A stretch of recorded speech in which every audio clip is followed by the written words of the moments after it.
Sampah di TPA Muara Fajar diolah jadi energi listrik, hemat belasan miliar. Wali Kota Pekanbaru Agung Nugroho meninjau langsung progres penataan tempat pembuangan akhir, TPA, Muara Fajar di Kecamatan Rumbai Barat, Minggu 4 Januari 2025.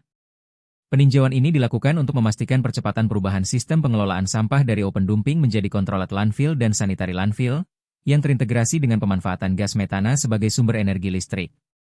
Dalam kunjungan tersebut, Agung didampingi oleh Wakil Wali Kota Pekanbaru, penjabat Sekretaris Daerah Kota, Pelaksana Tugas Kepala Dinas Lingkungan Hidup dan Kebersihan, DLHK, Pekanbaru, serta Camat dan Lurah Rumbai Barat.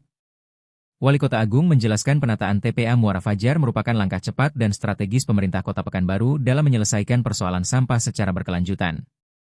Sebelumnya, perubahan sistem pengelolaan TPA dari open dumping ke sanitary landfill dan controlled landfill diperkirakan membutuhkan anggaran sekitar 12 miliar rupiah dari APBD.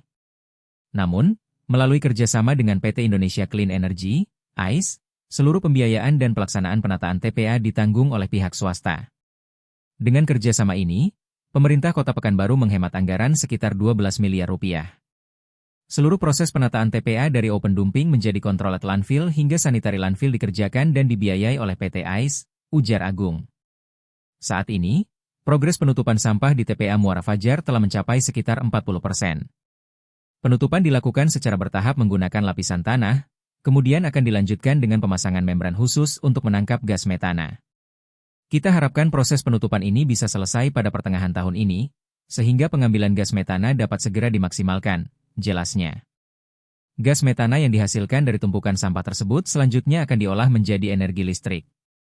Energi yang dihasilkan nantinya akan dibeli oleh PT PLN, dengan skema bagi hasil yang juga memberikan manfaat langsung bagi pemerintah Kota Pekanbaru. Agung menambahkan, proyek pengelolaan sampah menjadi energi ini dirancang untuk jangka menengah hingga panjang, yakni 3 hingga 5 tahun ke depan. Penataan TPA juga memberikan dampak signifikan terhadap usia pakai TPA Muara Fajar. Sebelum dilakukan penataan, usia TPA Muara Fajar hanya sekitar 2 tahun.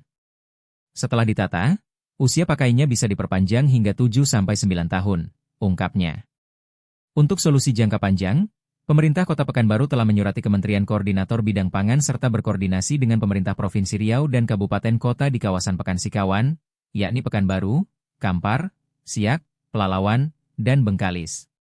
Melalui kerjasama regional tersebut, akan dibangun TPA regional di atas lahan milik pemerintah Provinsi Riau seluas sekitar 39 hektar. Di lokasi ini juga direncanakan pembangunan pembangkit listrik tenaga sampah, PLTSA, dengan nilai investasi hampir 2,5 triliun rupiah, yang akan dikerjakan oleh Danantara Indonesia. Dalam skema ini, Kota Pekanbaru akan menyuplai sekitar 70% kebutuhan sampah sebagai bahan baku operasional PLTSA.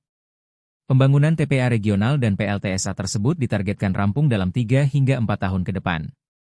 Selama masa transisi menuju TPA regional, pemerintah Kota Pekanbaru melakukan langkah antisipatif dengan menata TPA Muara Fajar agar tetap aman dan berfungsi optimal. Sampah lama yang saat ini masih menumpuk di TPA Muara Fajar nantinya akan dibawa ke TPA regional untuk dibakar melalui mesin PLTSA. Dengan demikian, sampah lama dapat dihabiskan dan lahan TPA Muara Fajar bisa dimanfaatkan kembali, tegas Agung. Ia menambahkan, setelah seluruh sampah lama habis, lahan ex-TPA Muara Fajar akan dimanfaatkan oleh Dinas Lingkungan Hidup sebagai lokasi pembibitan pohon dan tanaman, guna mendukung pelestarian lingkungan dan program penghijauan Kota Pekanbaru.